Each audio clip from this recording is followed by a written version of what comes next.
The huge screen in the command center showed red dots spreading across the galaxy map. Admiral Diane Fletcher watched with tired eyes as another star system turned from blue to red. The swarm had taken 3 more systems this week. 17 billion people were gone forever. "Admiral, we lost contact with the Centauri Defense Fleet," said Alan Murphy from his communications station. His voice shook a little as he spoke. "The quantum network is going dark, system by system." The command center of Galactic Union Station Artemis was quiet, except for the soft beeping of machines. Emergency red lights cast long shadows on the walls. 20 officers worked at their stations, but no one spoke loudly. They all knew what the spreading red on the map meant. "How long until they reached the Proxima system?" Fletcher asked. Gregory Powell, the science director, looked up from his datapad. His gray hair was messy and dark circles showed under his eyes. None of them had slept much lately. 3 days, maybe 4, he said. "The swarm's evolution rate is beyond our predictions. They adapt to our weapons faster than we can make new ones." Fletcher nodded slowly. She had commanded the Union forces for 15 years. She had fought pirates, rebels, and even the dangerous Crawl Empire. But the swarm was different. It didn't negotiate. It didn't take prisoners. It only consumed. "Show me the current defense line," she ordered. The map zoomed in to show the ring of Union warships trying to hold back the red tide. Just last month, that line had been 30 systems farther out. Vice Admiral Samantha Reeves stepped closer to Fletcher. Unlike the others, Reeves still looked neat and composed, her uniform perfect, her short blonde hair tidy. But Fletcher knew her well enough to see the worry in her eyes. "Admiral, may I speak freely?" Reeves asked quietly. "Always, Sam." "There's one option we haven't discussed." Reeves hesitated. The old archives mention a species the Union quarantined 200 years ago. They live in System Sol 3. Powell looked up sharply. "The humans? That's crazy talk. They were quarantined for good reasons." "What reasons?" Fletcher asked. She had heard stories about the humans, but the details were classified beyond her level. "Violence," Powell said. "Endless violence. They spent thousands of years fighting each other. When our scouts found them, they were splitting atoms to make weapons. Their entertainment was about war. Their children played games about killing." "Precisely why we need them," Reeves said. "The swarm operates on pure logic. It learns our patterns and predicts what we'll do next. But humans," she tapped the screen where SOL-3 glowed, isolated behind its quarantine beacons. "Humans are chaos." Fletcher stared at the small yellow dot that represented Earth. The Union had placed warning beacons around that system long ago. No ships went in, no signals went out. The humans were left alone, unaware they were being watched, unaware of the greater galaxy around them. "The Council would never approve contact," Powell argued. "The quarantine laws are absolute." "The Council is dying," Fletcher said flatly. 8 Council members are already dead. The rest are evacuating to the outer systems. She straightened her shoulders. "They left me in charge of defense. That means I make the decisions now." Murphy called from his station. "Admiral, the swarm just broke through at Sector 7. The Pleiades defense fleet is gone." Fletcher looked at the map again. The red dots were moving faster now. "Prepare my ship," she ordered, "and find every record we have about humans. Their languages, their cultures, everything." Powell stood up. "Admiral, this is against every regulation." "Note your objection in the log, Director," Fletcher cut him off. "Then prepare the first contact package. We need to make it clear we come in peace." "Do we?" Reeves asked softly. Fletcher met her gaze. "No. We come asking for warriors." 6 hours later, Fletcher's command ship, the Union vessel Solace, dropped out of hyperspace at the edge of the Sol system. It was a beautiful ship, sleek and silver, built for diplomacy rather than war. But now its diplomatic mission might be the most important military action in Union history. "Scan the system," Fletcher ordered. "Primitive technology detected," reported the sensor officer Linda Cole. "Multiple satellites in orbit around the 3rd planet. Radio and microwave transmissions. Some basic fusion power, limited space travel within their system. Any signs they've detected us? No, Admiral. Their sensors are very basic. Fletcher nodded. Remove the quarantine beacons. Send the first contact signal on all their common frequencies. Murphy's fingers flew over his console. Signal ready, Admiral. Fletcher took a deep breath. What she was about to do would change the fate of two civilizations forever. If she was wrong about the humans, she might be releasing something as dangerous as the swarm. If she was right, they might all have a chance to survive. Send it, she ordered.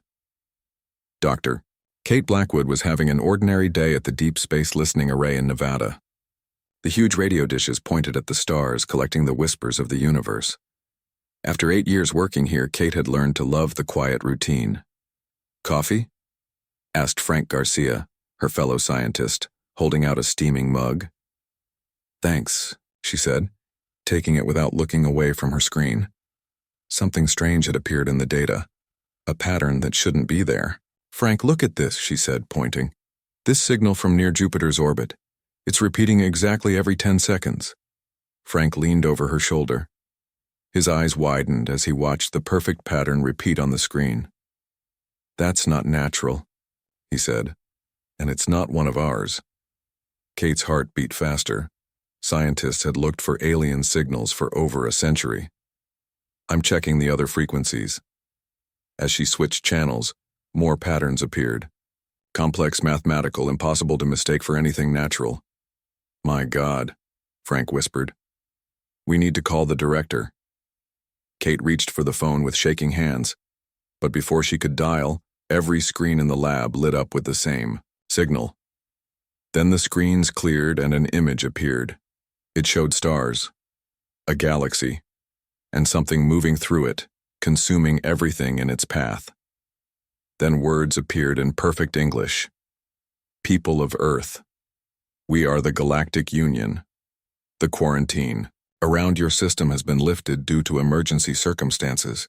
A hostile entity known as the Swarm approaches. It has destroyed thousands of worlds. Our conventional defenses have failed. We need your help.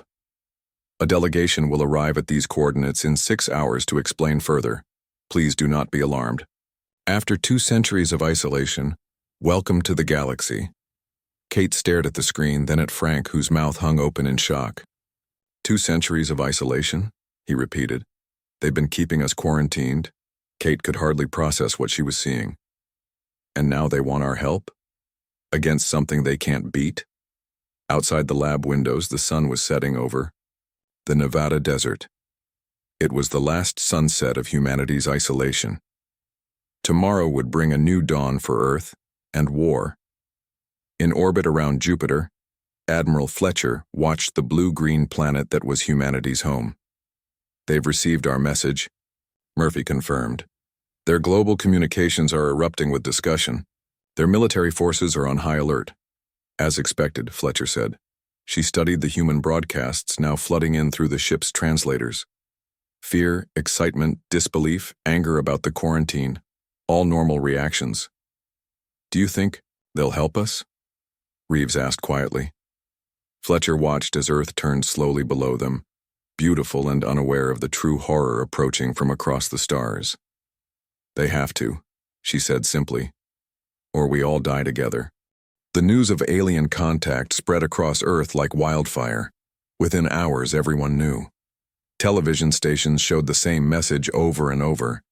The internet exploded with theories, fear, and excitement.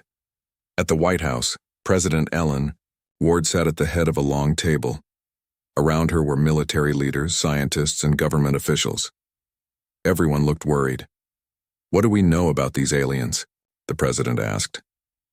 Ben Lawrence, director of the Deep Space Listening Array, cleared his throat. Very little, Madam President.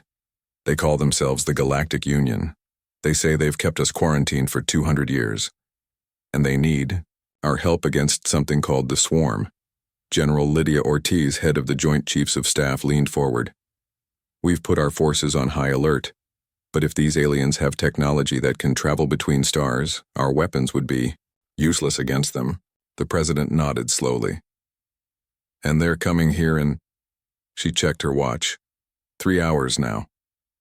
To the coordinates they provided, Lawrence confirmed. It's an area over the Atlantic Ocean. I don't like that they've been watching us, said Defense Secretary Paul Wright, keeping us trapped in our solar system. And now they need our help? It smells like a trap. Dr. Olivia Daniels, the government's top xenobiologist, shook her head. If they wanted to harm us, they could have done it long ago. Why make up a story about a threat called the swarm? President Ward stood up. We need more information. Dr. Lawrence, I want you there when they arrive. Dr. Daniels, too. General Ortiz, have a military escort ready but no obvious weapons. We don't want to seem hostile. As everyone began to leave, Ward added, and someone get me the Secretary General of the UN. The whole world needs to respond to this together. Exactly 6 hours after their message, the aliens arrived. 3 sleek silver ships appeared in the sky over the Atlantic Ocean. They hovered silently about 1 mile above the water. They weren't very big, each about the size of a passenger airplane. 5 miles away, a U.S. Navy aircraft carrier, the USS Liberty, watched carefully. Helicopters circled at a safe distance.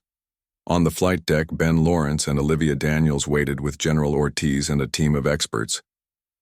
They're sending a smaller craft down, said a sailor who was watching radar. A tiny silver ship detached from the largest alien vessel.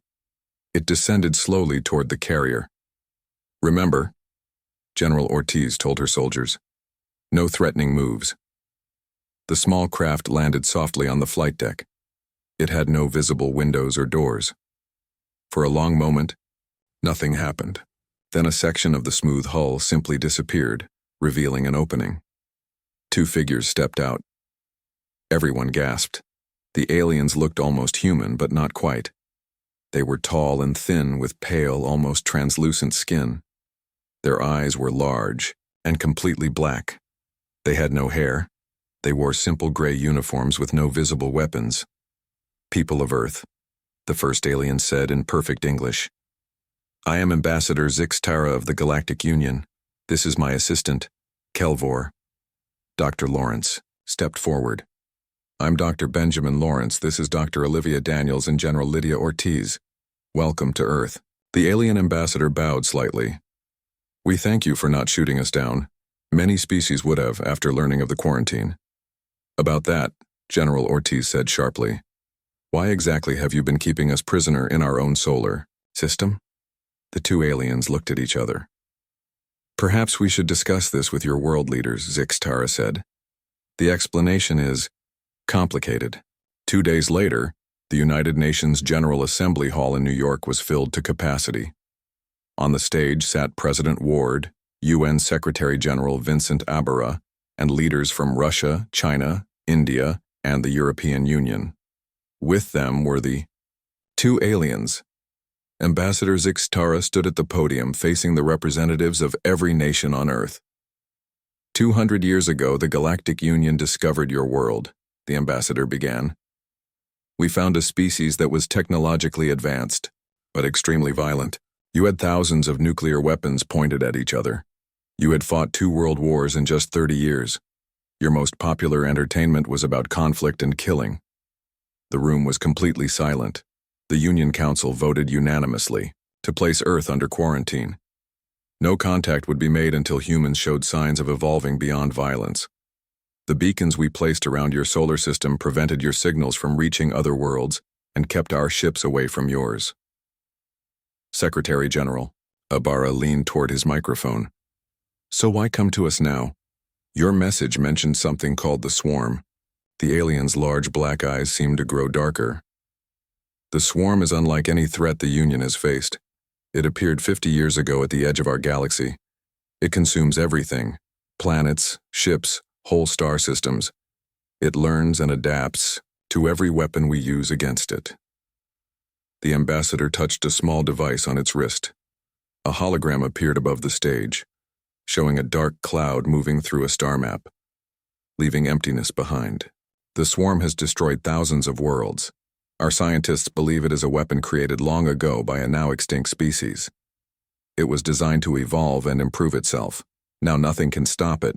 In 1 year, it will reach your solar system.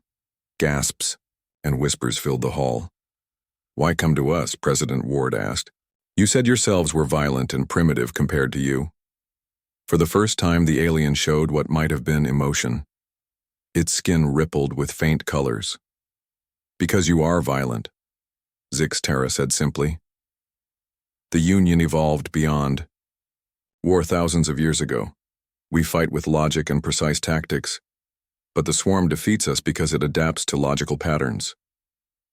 The ambassador looked around the hall. But humans, you are unpredictable.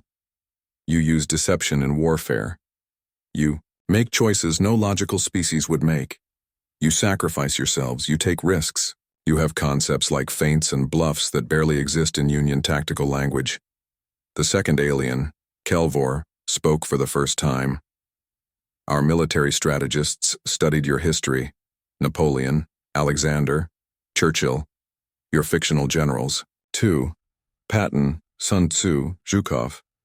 Your ways of thinking might be exactly what we need to fight the swarm. The room erupted in shocked conversation. Secretary General Ibarra had to bang his gavel several times for quiet. Let me understand this clearly, Ibarra said. You imprisoned our species because we're too violent, and now you want us to fight your war because we're too violent? Yes, said Zixtara simply. The very traits that made you dangerous to the galactic community may now be its salvation. Defense Secretary Wright stood up from his seat in the audience. And if we refuse? The swarm will reach Earth in approximately 15 months, the ambassador said. No species has survived contact. President Ward looked out at the hall, at the faces of representatives from every human nation. How much time do we have to decide? Zixtara's skin darkened slightly. Very little. Every day more worlds fall. We need your tactical minds, your soldiers, your unpredictable thinking. In return, we offer technology, medicine, knowledge. The ambassador paused. And a chance for your species to be welcomed into the Galactic Union, not as primitives under quarantine, but as equals who helped save us all. As the world leaders huddled together to discuss this offer, Dr. Daniels watched the aliens carefully. She wondered what they weren't telling humanity. No species would break a 200-year quarantine unless they were truly desperate. The swarm must be even worse than they were saying, and humanity's first step into the wider galaxy would be straight into war. 7 days after the aliens arrived, the world's nations had reached a decision. It wasn't easy. Some countries wanted nothing to do with the Galactic Union or its war. Others saw a chance to gain powerful new technology. But in the end, the threat of the swarm convinced even the most reluctant leaders humanity would fight. In a secure bunker deep beneath the Pentagon, Colonel Heather Grant watched Ambassador Zixtara explain the swarm to Earth's newly formed Space Defense Council. The alien used a hologram that showed strange, shifting shapes that looked like dark clouds mixed with machines. The swarm began as a weapon, Zixtara said, created thousands of years ago by a species called the Morden during their final war. It was designed to evolve and improve itself, to learn from every battle. What happened to these Morden? Asked General Ortiz. The swarm consumed them first, the alien said quietly. By the time the Union discovered what was happening, 3 star systems had already fallen. Defense Secretary Wright frowned. I still don't understand why you need us. Your technology is centuries ahead of ours. The alien's skin rippled with colors that the humans had learned meant frustration. The swarm adapts to patterns. Union military tactics are based on perfect logic, the most efficient moves in any battle. But the swarm learns those patterns quickly. And humans are illogical, said Dr. Daniels, who had become the main scientific liaison with the aliens. Exactly, Zixtara agreed. Your history is full of battles where the logical choice led to defeat, and the illogical choice led to victory. Colonel Grant spoke up for the first time. You need us to be unpredictable. Yes, the Union has 10,000 warships, advanced weapons, and shields. We need humans to command them in ways the swarm cannot predict. Secretary General Ibarra, who led the Earth's unified response, leaned forward. How many humans do you need? As many as you can provide. Soldiers, strategists, scientists. The Union fleet can transport 500,000 humans immediately. More ships are coming. The room was quiet as everyone considered what this meant. 500,000 people leaving Earth to fight an alien enemy. And if we help you win this war, President Ward said, what then? Will you quarantine us again? For the first time, the second alien, Kelvor, spoke. No. The quarantine is permanently lifted. Earth will be welcomed into the Union as a full member world. With access to all your technology, Wright pressed. Faster than light travel, advanced medicine, energy sources? Yes, said Zixtara. But first, we must survive. 3 weeks later, Kate Blackwood stood in line at the massive temporary spaceport built in the Nevada desert. Around her were thousands of other volunteers, soldiers, scientists, doctors, engineers. They were the first wave of humans heading to the stars. Kate hadn't planned to volunteer. As a radio astronomer, she wasn't a soldier or a strategist. But when the call went out for scientists who could help understand the swarm's communication patterns, she knew she had to go. Next group loading Base 7, called a soldier with a megaphone. Kate moved forward with her group of 50 people. They all wore the new dark blue uniforms of the Earth Defense Force. On one shoulder was the flag of Earth, showing all continents. On the other shoulder was each person's national flag. Kate's showed the stars and stripes of the United States. Nervous? Asked the man beside her. His name tag read, Garcia, F. Her colleague Frank had volunteered too. Terrified, Kate admitted. You? Same, Frank said with a weak smile. But also excited. We're going to the stars, Kate. They entered a huge hangar where a Union shuttle waited. It was smooth and silver with no visible engines or windows. It didn't look like it should be able to fly at all. Inside, the shuttle had rows of seats much like an airplane but more comfortable. Kate and Frank found their assigned spots and strapped in. A Union crew member moved through the cabin, checking that everyone was secure. The alien looked at Kate and blinked its large black eyes. First time in space, human? It asked in slightly accented English. Is it that obvious? Kate replied. You all have the same expression. The alien said, something like amusement in its voice. Excitement and fear mixed together. Do not worry. The journey to the Artemis station takes only 2 hours. 2 hours to travel beyond the moon, where the main Union ships waited. It seemed impossible. On Earth's fastest rockets, that journey would take days. The shuttle lifted off smoothly. Through small screens on the walls, Kate could see the Earth falling away below them. The blue ocean, the brown and green land, the white clouds, all getting smaller by the second. She held Frank's hand tightly as the shuttle accelerated. There was no feeling of speed, but the Earth was soon just a blue marble against the blackness of space. Then it was just a bright star. Then it was gone. Kate thought about her parents in Oregon, her sister in Boston. Would she ever see them again? Would any of the volunteers return home? The Union hadn't shared casualty numbers from their battles with the swarm, but the grim expressions of their military officers told their own story. The shuttle slowed as it approached Artemis Station. Through the screens, Kate could see a massive structure floating in space. It looked like a giant silver wheel spinning slowly. Around it floated dozens of Union warships, sleek and dangerous looking. Wow, Frank whispered beside her. Our whole civilization could fit in that station. As they docked with Artemis, Kate felt a strange mix of emotions. Fear of the unknown, sadness at leaving Earth, but also pride that she might help save not just humanity, but countless other species across the galaxy. The shuttle doors opened, and the humans filed out into their first alien space station. Admiral Fletcher was waiting for them. In her command center on Artemis Station, Admiral Fletcher watched the latest group of human volunteers arrive. They looked around with wide eyes, amazed by the technology surrounding them. That's the last shuttle from this transport wave, reported Vice Admiral Reeves. 250,000 humans are now on board Union ships and stations. The rest will arrive within 2 weeks. Fletcher nodded. She had spent the last month meeting with human leaders. explaining the true horror of the swarm. They had understood quickly. Despite their primitive technology, humans were intelligent and adaptable. "How are the training programs going?" she asked. "Better than expected," Reeves said. "The humans learn quickly. They've already suggested modifications to our battle tactics that our simulators can't predict outcomes for. It's exactly what we hoped." "And the scientific teams? Working on new weapons concepts that our engineers would never have considered.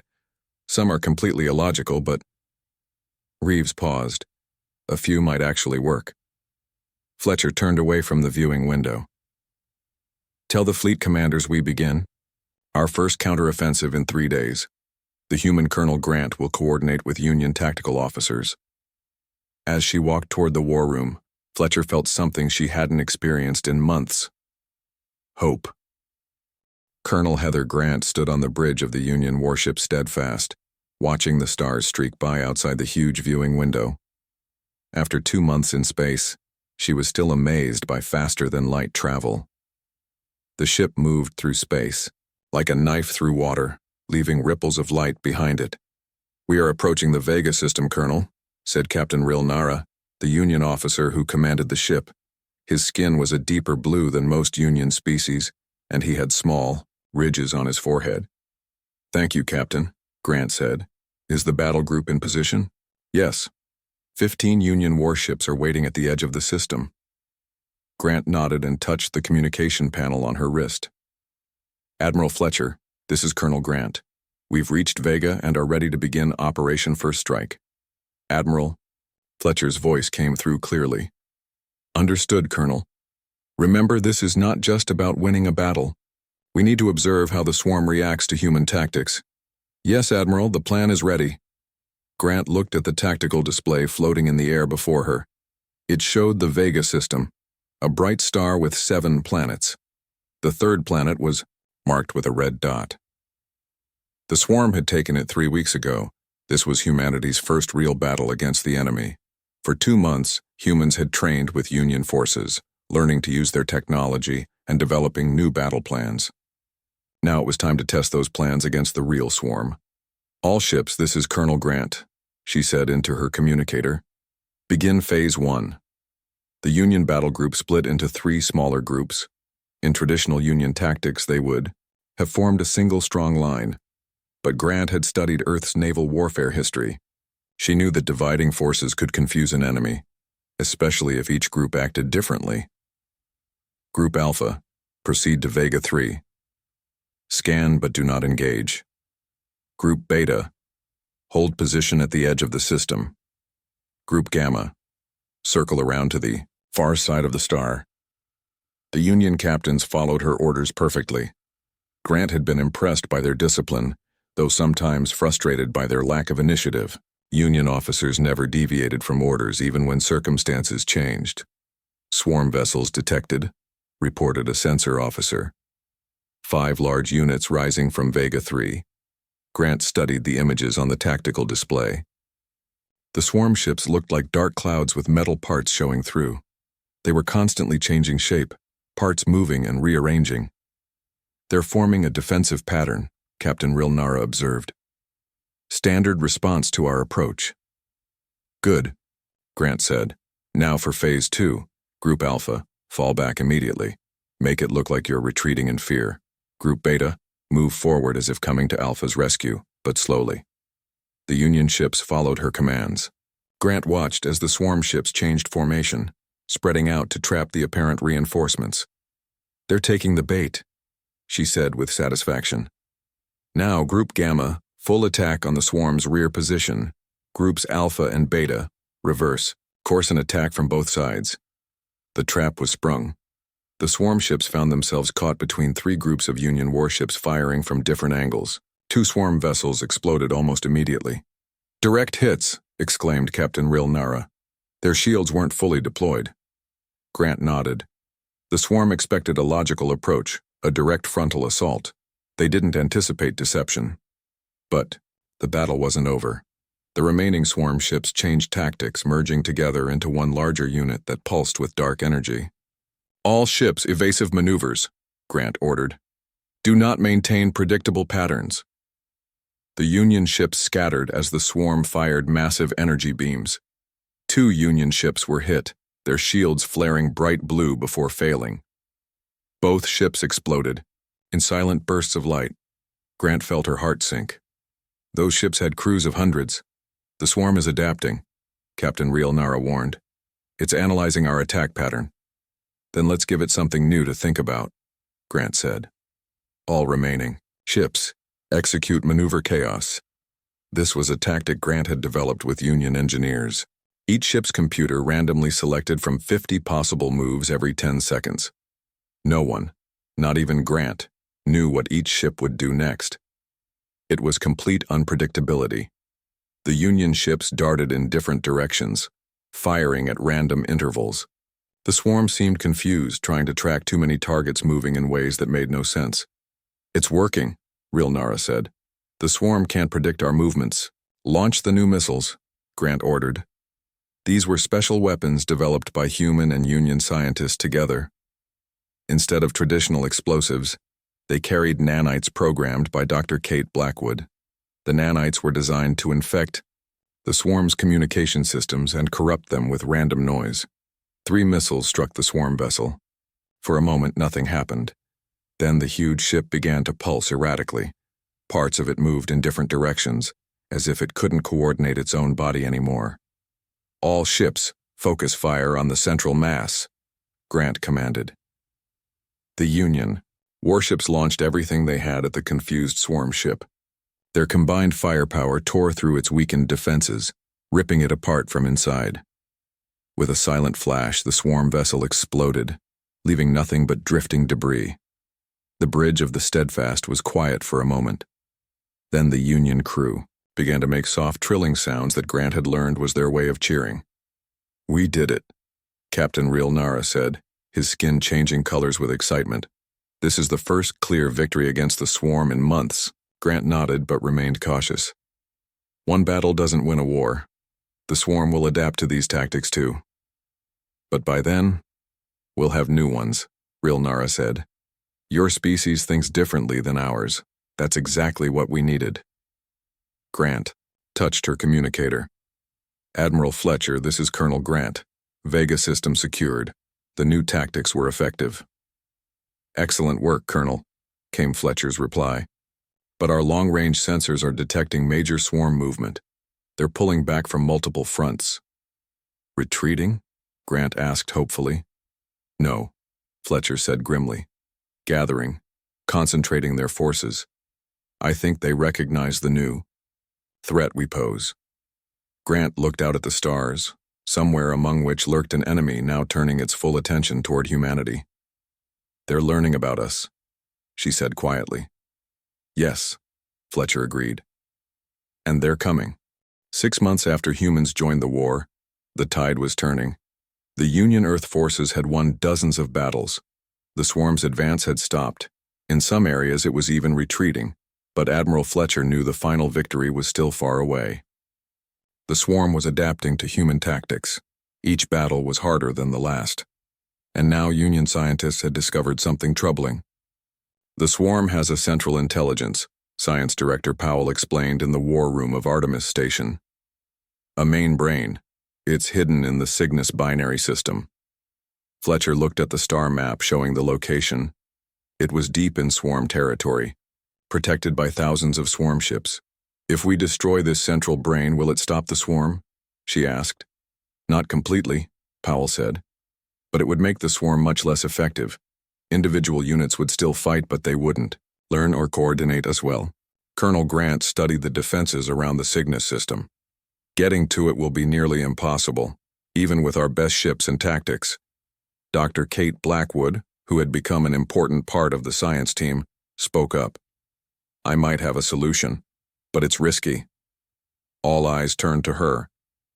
"The nanites we've been using to disrupt swarm communications could be modified," she explained.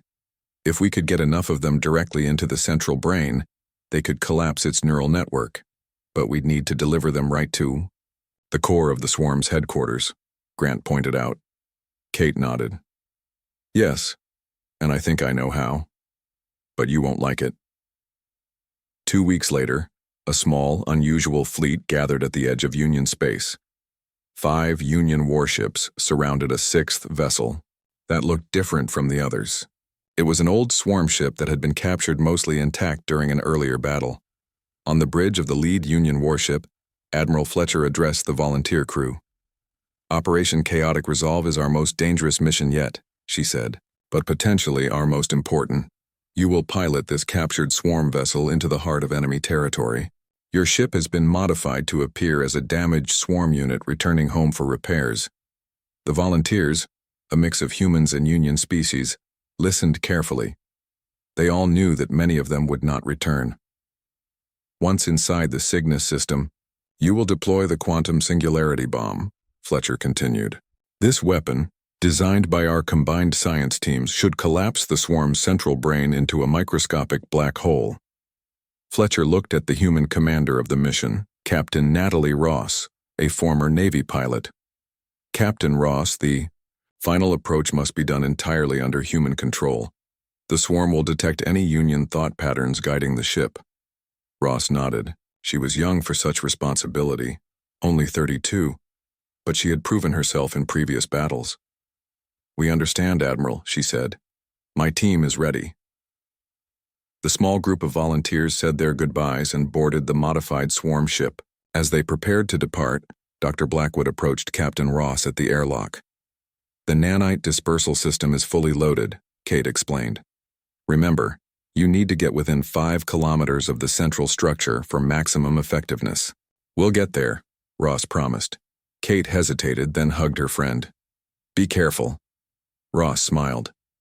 "Hey, being unpredictable is what humans do best, right?"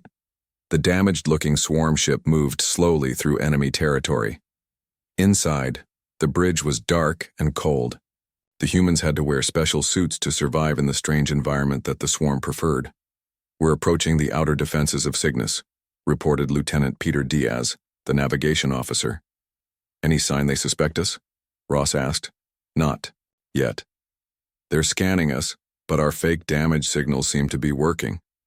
The plan was working so far. The swarm's unified mind was being tricked into thinking this was one of its own units returning home for repair. "Central brain structure detected," said Lieutenant Amy Walsh from the science station. "It's enormous." Through the viewing screens, they could see a massive structure floating between the 2 stars of the Cygnus system. It looked like a giant dark web, constantly shifting and changing. Energy pulses moved through it like blood through veins. "That's the brain of the enemy that's killed trillions," Ross said quietly. "Let's make sure it never kills again." They moved closer, passing hundreds of swarm ships that paid them little attention. Their disguise was holding. 5 kilometers from target, Diaz reported. "We're in optimal position." Ross took a deep breath. "Deploy the quantum singularity bomb. Start the countdown." Walsh worked at her console. "Bomb deployed, 30 seconds. To activation." Suddenly alarms blared throughout the ship. "We've been detected," Diaz shouted. "The swarm knows we're not one of them." Ross remained calm. "Doesn't matter now. The bomb is outside our ship. They can't stop it." Swarm ships turned, toward them from all directions. Energy weapons began charging. 15 seconds, Walsh counted. "All power to shields," Ross ordered. "Let's try to survive this." 10 seconds. The first swarm attacks hit their shields, making the ship shake violently. 5 seconds. "It's been an honor serving with all of you," Ross said, looking at her. "Crew. 2. 1. A blinding flash of light filled the viewing screens. The massive swarm brain structure seemed to fold inward, collapsing toward a single point. Space itself bent around it. "It's working," Walsh exclaimed. "The singularity is forming." The swarm ships around them suddenly moved erratically as if confused. Some crashed into each other. Others fired weapons in random directions. "The connection is broken," Diaz said in amazement. "They've lost their central control." Ross allowed herself a small smile. "Let's go home, maximum speed, simum." Their ship turned and accelerated away from the chaos, heading back toward Union space. 3 weeks later, Admiral Fletcher stood before the combined Union Council and Earth leaders in the Great Hall of Artemis Station. The mood was one of cautious celebration. "The swarm has not been completely destroyed," she reported, "but its forces are scattered and disorganized. Without central coordination, they are being defeated, system by system." Secretary General Ibarra leaned forward. "And the casualties? Too many," Fletcher admitted. "Over 10,000 Union crew members, nearly 8,000 humans." The room was silent for a moment, remembering the cost of victory. "What happens now?" President Ward asked. Ambassador Zixtara stepped forward, skin glowing with bright colors of emotion. "Now Earth joins the Galactic Union as full members. As promised, we will share all technology and knowledge," Vice Admiral Reeves added. "And we've learned from each other. The Union has gained human unpredictability and creativity. Humans have gained our science and experience." Fletcher looked at the Earth leaders and the Union Council members sitting together. Two very different civilizations that had found strength in their differences. "The quarantine was a mistake," Fletcher said. "We feared what made humans different. Now we understand that diversity makes us all stronger." As the formal ceremonies began to officially welcome Earth into the Galactic Union, Dr. Kate Blackwood stood at a viewing window, looking out at the stars. Somewhere out there, Captain Ross and her crew were heading home, having struck the decisive blow in humanity's first interstellar war. Kate smiled as she thought about humanity's future among the stars. They had been called dangerous. They had been feared. But in the end, what made humans dangerous had saved the galaxy, and now the stars were open to them.